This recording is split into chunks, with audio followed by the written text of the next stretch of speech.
We continue to break down the results of the second quarterly labour force survey, this time with the General Secretary of the Federation of Unions of South Africa, Riefdah Ajam. A very good afternoon to you, and thank you for your time this afternoon. Now, as you look at the escalating number of the unemployed in the country, your reaction to this, was this totally unexpected or something that you really did anticipate?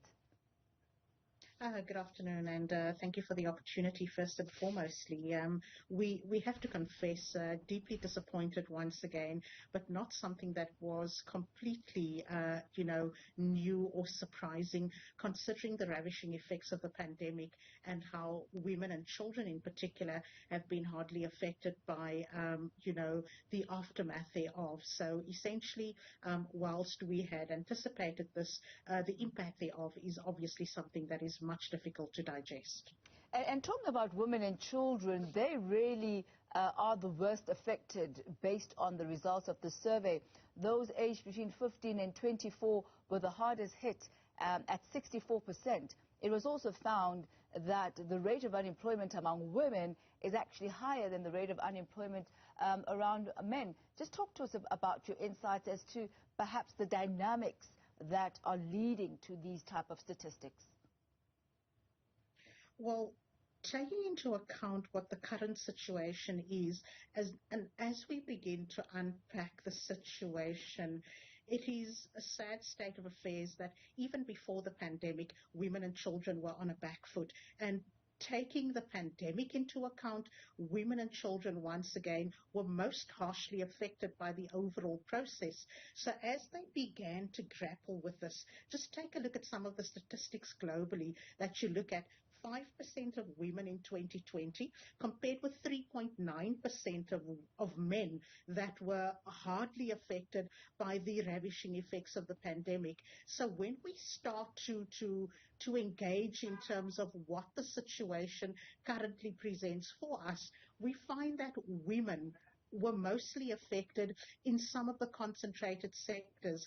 And by that I say sectors that we are experiencing in South Africa in particular right now: tourism, hospitality, your personal care sectors, the care economy, administrative work. Those are all areas where women continue to be affected by that, and equally so the dynamics and the disparities of inequality when it comes to women having to make those ultimate sacrifices in terms of looking and caring for their own families and the commitments that they have there. And once again, the statistics speaking to the fact that women have become more prone to accepting their responsibility, thereby contributing to the statistics that we look at that has just been revealed now by the Statistician General. Along with relevant stakeholders, come out with solutions on how to improve the rate of employment in the country. Why do you think we're not seeing any improvement even after there seems to be a focus on the creation of employment in the country? Well, at this stage, Tommy, I think we should start walking the talk. We have had many summits, as you say, not only in terms of the Jobs Summit, where the commitments were there, but we have seen through the Jobs Summit that the retrenchment scenarios then started to take higher effect with the current effect of the pandemic. And at the same time, we are looking towards the effective implementation of the Economic Reconstruction and Recovery Plan. So we have to be more determined than ever before, not only to unravage the societal impacts of South Africa being deemed as the most unequal society in the world, but also trying to unlearn the habit that we have become accustomed to, that women will take the backstage when it comes to many of these issues. So implementation becomes absolutely essential, but at the same time we are looking towards how government can improve on the commitment in terms of the socio-economic aspects, and also by looking at those cooperatives that are there in certain sectors that we have to improve on. So whilst there are many things that are in place, it is essentially up to empowerment in terms of initiatives like cooperatives, and at the same time to improve the dynamics in terms of the areas that we look towards in terms of security for those vulnerable sectors in particular, to ensure that we don't find the withdrawal of women and children from the labour force overall. And just your views on the basic income grant. What role do you think that would have to play in alleviating, I guess, poverty in the lives of South Africans in light of the high rate of joblessness? That is an extensive debate that would require a lot more time for us to unpack the situation. We have seen now with the attempted insurrections in KZN and Gauteng and the extension of those grants in particular. But whilst the discussions are there, it requires many facets for us to overcome in terms of the narrative of a universal basic income grant.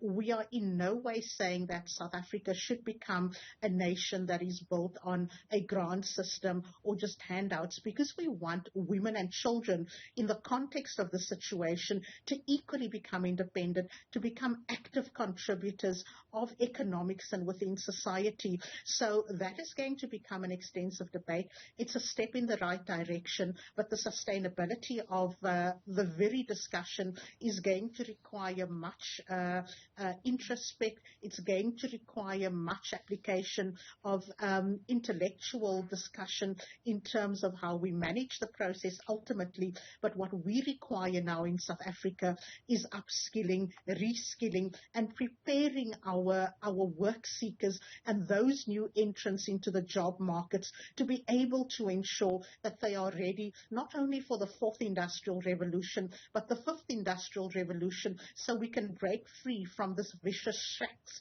that we have become accustomed to in South Africa. So essentially, whilst the big and even the U-big is going to become an extremely important narrative here, that should not necessarily be the only focus, but essentially on providing South Africans with the skills matches that we require for us to be globally competitive in a new society. And as you say, Ms. Riefdah Ajam, there, it's really more than just about the money, and having a job does more than just provide food on the table. There's also the holistic growth of the individual and being able to contribute to the economy and being able to contribute to society as well. Thank you so much for your insight this afternoon.